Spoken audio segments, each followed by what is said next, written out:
I am recording this during COVID-19. My hair looks like a mess. I just did a bunch of these videos. Today's video is all about editing your comedy album. So what to think about when you are editing the jokes and making the tracks for your album. First thing I'm going to tell you is try really hard when you're recording your album to go ahead and think about what the flow is going to be in the end and then frickin' deliver it like that. I am famous for squirreling. I get super excited and go off on tangents, and so I end up doing the jokes in different orders. My rule of thumb is I know where I'm starting and where I'm going, and the middle part is all squirrely.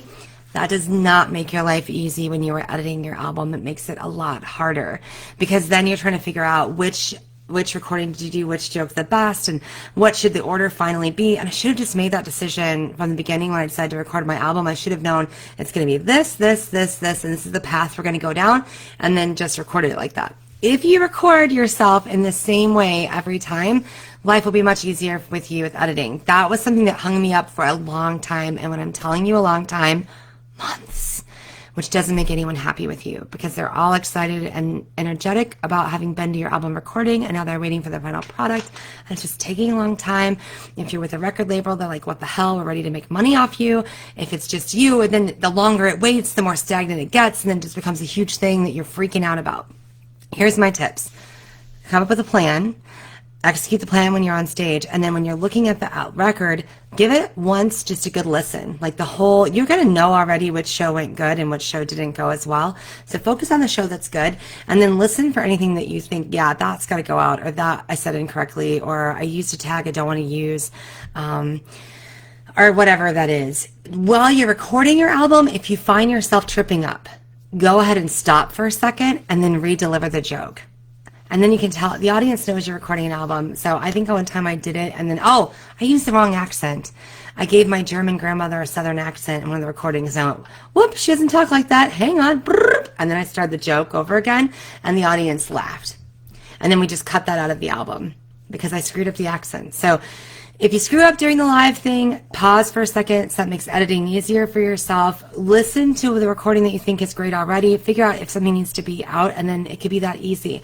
Another thing I did, which I highly recommend, is I actually had the audio recording transcribed. When I saw it in transcription, and when you do that with software, it actually tells you the timestamp of when all those things happen. It makes it a lot easier to edit because I could see right away. Something that I did when I recorded my album, and I don't love about it, is I had crutch words, a lot more of them than I currently use in stand-up because I've grown since then. But when I go back and listen to it, right, I said right. And I said, I don't know. I wish I hadn't said that. So I went back and I looked at the editing or the transcription of the album, and I could clearly see, okay, use that word several times. There wasn't a whole lot we could do. That's where I was at that time, and we let them go, and it's probably bigger in my head than other people feel like it is because I do public speaking for a living. So I was like, the crutch words. But it'll help you kind of review really fast if something needs to go or if the flow works. It also helped me because, like I said, I delivered my jokes out of order and then had to restructure the order for the album release. So when I had them transcribed, I could circle, like, this joke was 4 minutes long and it actually fits better up here. This joke's 2 minutes long, it should move down here. Let's just lose this whole thing completely. It kind of got me out of the rut of listening to audio and not really being sure. One thing that needs to happen if you're using an editor, which I suggest that you do use because they're going to balance out the levels, they're going to raise up the audience, they're going to make things aware. I actually have a click when I talk, so my fantastic editing team at Stand Up Records made me sound way better than the raws did, actually.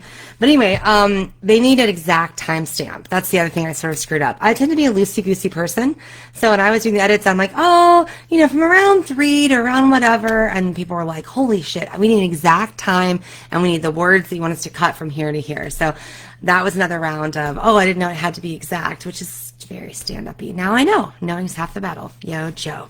So be very exact with the timestamps when you're giving people instructions, and say end it at this word and start at this word and let them know. And then I would suggest get a transcription. It was so helpful. The other reason why it was helpful is it helped me pinpoint one-liners to use for memes for social media posting, which are going to start coming out now that my album's closer. So it helped me pull out little jokes, and then I use those in all kinds of ways to do album promotion. Because when you tell jokes for a long time, sometimes you just don't see them anymore. You just sort of think, that's a bit that I do that's 4 minutes long. You don't realize that, like, a little bit of that whole bit is a fantastic soundbite. And when people are doing articles about you or quoting you, they need sound bites. They need really fast jokes. That's one thing that Mitch Hedberg is famous for, right? Is these like really great one-liners that are super memorable. So you're going to need some like that too. So one of the ones that I used on the inside of my card is there's 2 kinds of moms in the world, the kind that make organic baby food from angel tears and the rest of us. Now, the joke I tell in the album is actually a little bit different than that, but I just changed it to and the rest of us because it made it easy to be a tagline. That I've done that for a couple podcasts and they used it as a tagline. You know, are you this mom? Are you one of us? And so anyway, I would suggest editing. I have some resources I can give you for how to do that pretty easily. There's software now that does it like a dream. If you need it, put a comment and I'll send you a PM and let you know. Anyway, hope that helps you in the editing phase. Editing is a really big deal. Remember, when it goes out into the world, it is now officially tied to you forever and ever. Amen. So your grandkids are going to listen to it. So don't skip over the editing. It's an important part of the process. Hope that helps. Bye. I'm going to turn off the live video.